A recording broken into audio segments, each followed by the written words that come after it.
என்னது விராட் கோலி ரிட்டையர் ஆக போறாரா, ஆர்சிபில இருந்து விளையாட போறது இல்ல விராட் கோலி அப்படின்னு சொல்லிட்டு ஒரு பரவலான நியூஸ் வந்துச்சு. என்னடா இப்பதான் போன வாரம் வந்து ஆஸ்திரேலியா சீரிஸோட இந்தியாக்கே விளையாட மாட்டாரு விராட் கோலி ரிட்டையர் போறாருன்னு சொல்லிட்டு இருந்தீங்க, இப்போ ஆர்சிபின்னு சொல்றீங்க அப்படின்னு சொல்லிட்டு நாங்க பார்க்கும்போது தெரிஞ்சு ரேவ் ஸ்போர்ட்ஸ்னு சொல்லிட்டு ஒரு மீடியா ஹவுஸ்ல இருந்து ரோஹித் ஜக்லன் அவர் ஜேர்னலிஸ்ட் சொல்லியிருக்காரு. இது மாதிரி ஆர்சிபிக்கு 2026 ஐபிஎல் பிராண்ட் கான்ட்ராக்ட வந்து சைன் பண்ணவே இல்லை விராட் கோலி.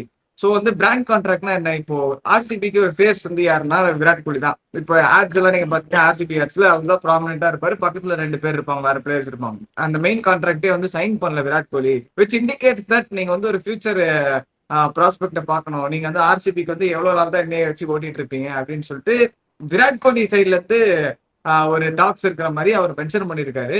சோ இது வந்து ப்ரீவியஸ் இயரே வந்து விராட் கோலி கிட்ட அப்ரோச் பண்ணிருக்காங்க ஆர்சிபி, இது மாதிரி நீங்க கேப்டன்சி எடுத்துக்கோங்க பண்ணுங்கன்னு சொல்லிட்டு. பட் அவர் ஆனா கிளியரா சொல்லிட்டாரு, யங்ஸ்டர்ஸ் நீங்க ஃபியூச்சரை தான் பார்க்கணும், இப்ப திரும்ப திரும்ப நானே வந்து கேப்டன்சி பண்றதுல ஒன்றும் அர்த்தம் கிடையாது, நீங்க ஃபியூச்சர்ல இருந்து ஒரு ப்ராஸ்பெக்ட் எடுத்து தான் பண்ணணும். ரஜத் பண்ணிட்டா இருக்காரு, அவருமே வந்து ஒரு நல்ல கேப்டன் மெட்டீரியல் தான், அவருக்கு ட்ரை பண்ணுங்க அப்படின்னு சொல்லிட்டு அவரு வந்து இன்சிஸ்ட் பண்றாரு. அதே மாதிரி இந்த வருஷம் இன்னும் பிராண்ட் கான்ட்ராக்டே அவர் வந்து சைன் பண்ணலன்ற பட்சத்துல ஒரு விளையாடுவாரா அப்படின்ற ஒரு கொஸ்டினுக்கு வந்து தள்ளப்பட்டுச்சு. ஆமா, இதான் வந்து ரூமரா கடைசி 3-4 டேஸ் போயிட்டு இருந்துச்சு. இது ஆக்சுவலி வந்து அவர் ரொம்ப ட்ரஸ்டபிளான ஒரு ஜேர்னலிஸ்ட் தான் ரோஹித் ஜக்லான் அப்படின்றப்போ அவர் வாயிலிருந்து வருதுன்னு தான் இங்க வந்து மேட்ரே. சோ இதுல ஆக்சுவலி நிறைய பேர் இது எப்படி தப்பா இன்டர்பிரட் பண்ணிட்டாங்கன்னா, ஆர்சிபி கான்ட்ராக்டே வந்து விராட் கோலி சைன் பண்ணல, ஆர்சிபிக்கு அடுத்த வருஷம் ஆடவே மாட்டாரு விராட் கோலி அப்படின்னு வந்து நினைச்சிட்டு இருக்காங்க. அப்படி கிடையாது, ஹரி சொன்ன மாதிரி தான் பிராண்ட் கான்ட்ராக்ட் சைன் பண்ணல. So it's a future indication. Like வந்து ரொம்ப வருஷம் இருக்க மாட்டேன்டா, சீக்கிரம் வந்து அடுத்த பிராண்டை டெவலப் பண்ணுங்கடா, லைக் பிராண்டோட ஃபேஸ் வந்து மாத்துங்கடா. ஒரு பிரான்சைஸ் வந்து இருக்காங்க 2008ல இருந்து ஒரே ஆள தான் வந்து ஃபேஸ் ஆஃப் தி பிரான்சைஸை வச்சிருக்காங்க. அந்த அவரும் வந்து இருக்காரு இருந்துகிட்டே இருக்காரு.